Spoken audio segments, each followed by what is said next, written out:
नमस्कार दोस्तों, स्वागत है आप सभी का आपके अपने YouTube channel GK search engine पर।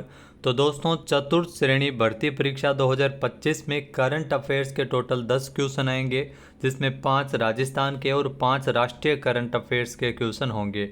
तो आज के इस वीडियो में हम ऐसे ही 10 महत्वपूर्ण क्वेश्चन जनवरी 2025 से रिलेटेड डिस्कस करने वाले हैं।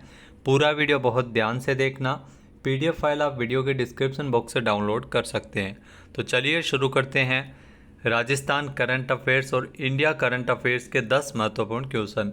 तो पहला क्वेश्चन है, ग्लोबल फायर पावर इंडेक्स 2025 में भारत का स्थान क्या रहा था? तो भारत इसमें चौथे स्थान पर रहा था। डी ऑप्शन यहाँ पर बिल्कुल सही हो जाएगा। आइए जानते हैं इम्पोर्टेंट फैक्ट्स। तो ग्लोबल फायर पावर इंडेक्स 2025 में भारत चौथे स्थान पर है। जी हाँ, एक महत्वपूर्ण सैन्य शक्ति के रूप में स्थिति भारत की बरकरार है। इस रैंकिंग में भारत को दुनिया के शीर्ष सैन्य बलों में स्थान दिया गया है, जिसका मूल्यांकन सैन्य क्षमता और संसाधनों सहित सैन्य क्षमताओं से संबंधित 60 से अधिक कारकों के आधार पर 145 देशों में किया गया है। तो चौथा स्थान इसमें भारत का है। नेक्स्ट क्वेश्चन है, समान नागरिक संहिता यूनिफॉर्म सिविल कोड लागू करने वाला देश का पहला राज्य कौन सा बन गया है? तो समान नागरिकता संहिता, यहाँ जो यूनिफॉर्म सिविल कोड लागू करने वाला देश का पहला राज्य है उत्तराखंड। ए ऑप्शन यहाँ पर बिल्कुल सही। ये भी क्वेश्चन एग्जाम में पूछा जा सकता है, महत्वपूर्ण है। आइए जानते हैं इम्पोर्टेंट फैक्ट्स। तो उत्तराखंड है वो समान नागरिक संहिता यानी यूनिफॉर्म सिविल कोड लागू करने वाला देश का पहला राज्य है। उत्तराखंड में यूनिफॉर्म सिविल कोड 27 जनवरी 2025 से लागू हो चुका है। 27 जनवरी को इसी अवसर पर उत्तराखंड में समान नागरिकता दिवस के तौर पर भी मनाया जाता है। मुख्यमंत्री उत्तराखंड के पुष्कर सिंह धामी ने समान नागरिक संहिता उत्तराखंड 2024 बिल को लागू किए जाने पर नियमावली और पोर्टल का लोकार्पण भी किया था। उत्तराखंड कैबिनेट ने राज्य में समान नागरिक संहिता के लिए यूनिफॉर्म सिविल कोड के लिए नियमावली को 20 जनवरी को मंजूरी प्रदान की थी। नेक्स्ट क्वेश्चन है, विश्व हिंदी दिवस 2025 की थीम क्या है?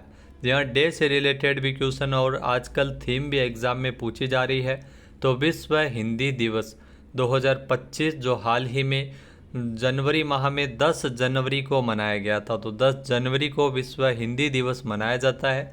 इसकी थीम है हिंदी एकता और सांस्कृतिक गौरव की वैश्विक आवाज़, यानी कि सी ऑप्शन इस क्वेश्चन का बिल्कुल सही है। आइए जानते हैं इम्पोर्टेंट फैक्ट्स। तो विश्व हिंदी दिवस 2025 की थीम है हिंदी एकता और सांस्कृतिक गौरव की वैश्विक आवाज़। यह दिवस हर साल 10 जनवरी को मनाया जाता है, जिसका उद्देश्य हिंदी भाषा का प्रचार प्रसार करना और उसकी सांस्कृतिक महत्वता को उजागर करना है। अगला क्वेश्चन है, भारत के पहले केबल स्टे रेलवे ब्रिज का उद्घाटन कहाँ किया गया था? तो भारत का जो पहला केबल स्टे रेलवे ब्रिज का उद्घाटन किया गया था, PM मोदी द्वारा इसका उद्घाटन जम्मू कश्मीर में हुआ था, यानी कि सी ऑप्शन यहाँ पर बिल्कुल सही है। आइए जानते हैं इम्पोर्टेंट फैक्ट्स। तो भारत का जो पहला केबल स्टे रेलवे ब्रिज जो अंजी खड्डू ब्रिज है, जिसका उद्घाटन PM मोदी द्वारा 6 जनवरी को जम्मू और कश्मीर में किया गया था, जो कि भारतीय रेलवे के बुनियादी ढांचे के विकास में एक महत्वपूर्ण मील का पत्थर है। यह पुल जम्मू और कश्मीर में श्री उधमपुर श्रीनगर बारामूला रेलवे लिंक के कटरा और रियासी खंड को जोड़ता है। भारतीय केंद्र शासित प्रदेश जम्मू और कश्मीर में चिनाब नदी की एक सहायक नदी है अंजी, उस नदी पर रेलवे पुल बना है। यह पुल 725 मीटर है और 2380 फीट लंबा है। नेक्स्ट क्वेश्चन है, अंतरिक्ष में 2 उपग्रहों को सफलतापूर्वक डॉकिंग करने वाला देश का चौथा देश विश्व में कौन सा बना है? तो ये इम्पोर्टेंट है। अंतरिक्ष में 2 उपग्रह को सफलतापूर्वक डॉकिंग करने वाला चौथा देश बना है भारत, यानी कि बी ऑप्शन यहाँ पर बिल्कुल सही हो जाएगा। और इस प्रकार के क्वेश्चन अक्सर एग्जाम में आपको ज़रूर देखने को मिल जाएंगे।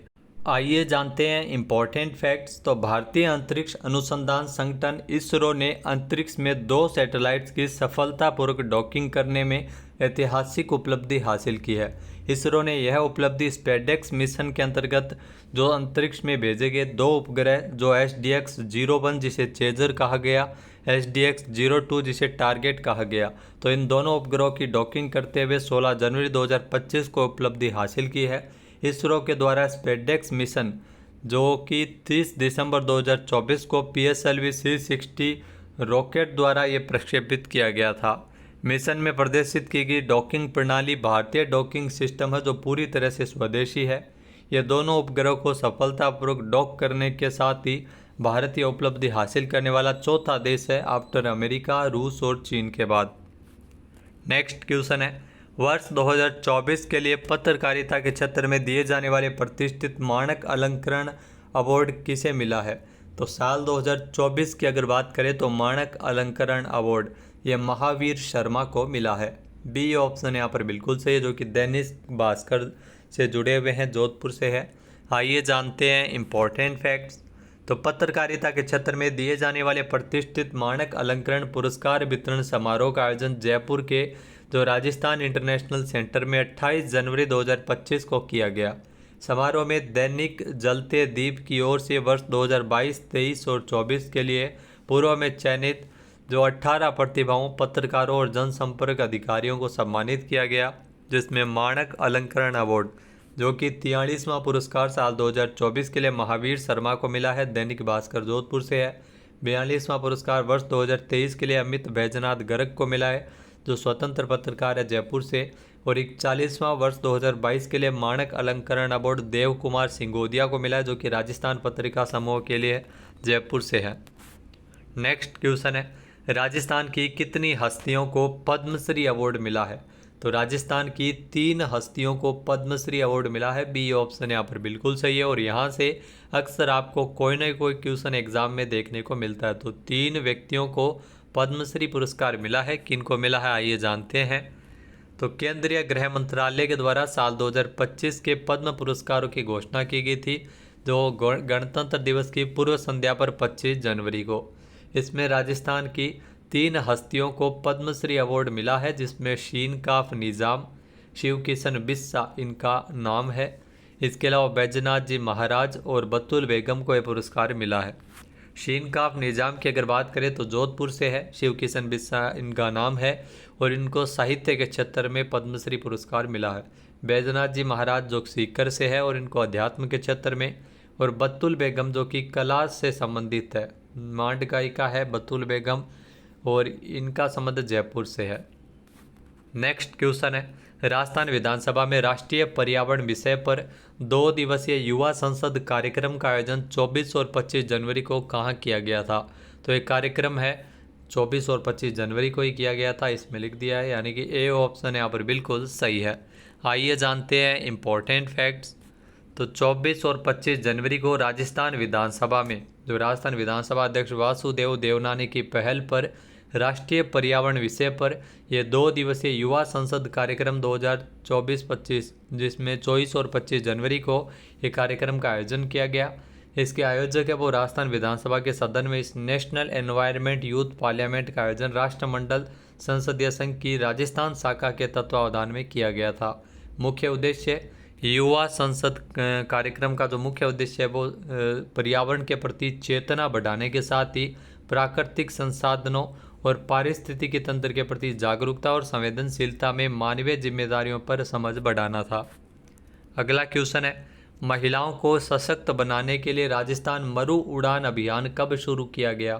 तो राजस्थान मरु उड़ान अभियान इसकी शुरुआत है वो पूरे राजस्थान में 9 जनवरी 2025 से की गई थी। बी ऑप्शन यहाँ पर बिल्कुल सही है। आइए जानते हैं इम्पोर्टेंट फैक्ट्स। तो आईएएस अधिकारी टीना डाबी ने महिलाओं को सशक्त बनाने के लिए 12 नवंबर 2024 को बेटी बचाओ बेटी पढ़ाओ योजना के तहत महिलाओं को सशक्त बनाने की दिशा में नवाचार करते हुए मरु उड़ान अभियान की शुरुआत की। बाड़मेर में इस अभियान की सफलता को देखते हुए विभाग की ओर से पूरे प्रदेश में राजस्थान मरु उड़ान अभियान 9 जनवरी 2025 से शुरू करने का आदेश है वो दिया था। इसमें 11 तरह के कार्यक्रम शुरू किए गए, जिसमें self defence, driving, entrepreneurship, cyber अपराध से बचाव, डिजिटल साक्षरता, कैरियर काउंसलिंग, मिलेट कुकीज प्रशिक्षण, नींव जैसे कई प्रोग्राम इसमें शामिल थे। नेक्स्ट है राष्ट्रीय युवा दिवस के अवसर पर 12 जनवरी को 5 दिवसीय राज्य स्तरीय युवा महोत्सव का आयोजन है वो कहाँ किया गया था। तो राज्य स्तरीय युवा महोत्सव जिसका आयोजन जयपुर में हुआ था। सी ऑप्शन यहाँ पर बिल्कुल सही है। 12 जनवरी को राष्ट्रीय युवा दिवस के उपलक्ष्य में इस कार्यक्रम की शुरुआत की गई थी, जो कि 8 से लेकर 12 जनवरी तक स्वाभिमान सिंह स्टेडियम जयपुर में है, वहाँ इस कार्यक्रम का आयोजन किया गया। महोत्सव की थीम क्या थी आइए जानते हैं। तो राष्ट्रीय युवा दिवस जो कि 12 जनवरी के उपलक्ष्य में 5 दिवसीय राज्य स्तरीय युवा महोत्सव का कार्यक्रम है वो जयपुर के स्वाभिमान सिंह स्टेडियम में 8 से 12 जनवरी को हुआ था। थीम रखी गई थी राज्य स्तरीय युवा महोत्सव विज्ञान प्रौद्योगिकी और नवाचार की थीम पर यह आधारित था। इस महोत्सव के समापन समारोह के अंतर्गत मुख्यमंत्री भजनलाल शर्मा ने 11 युवाओं को यूथ आइकन अवार्ड, यहाँ इसी अवसर पर यूथ आइकन अवार्ड भी प्रदान किया था, जिसमें पुरस्कार में जो 1 लाख रुपए की धनराशि और प्रशस्ति पत्र और स्मृति चिन्ह इसमें दिए जाते हैं। तो दोस्तों ये थे राजस्थान करंट अफेयर्स और इंडिया करंट अफेयर्स के 10 महत्वपूर्ण क्वेश्चन। वीडियो आपको कैसा लगा कमेंट करके ज़रूर बताइएगा। PDF फाइल आप वीडियो के डिस्क्रिप्शन बॉक्स से डाउनलोड कर सकते हैं।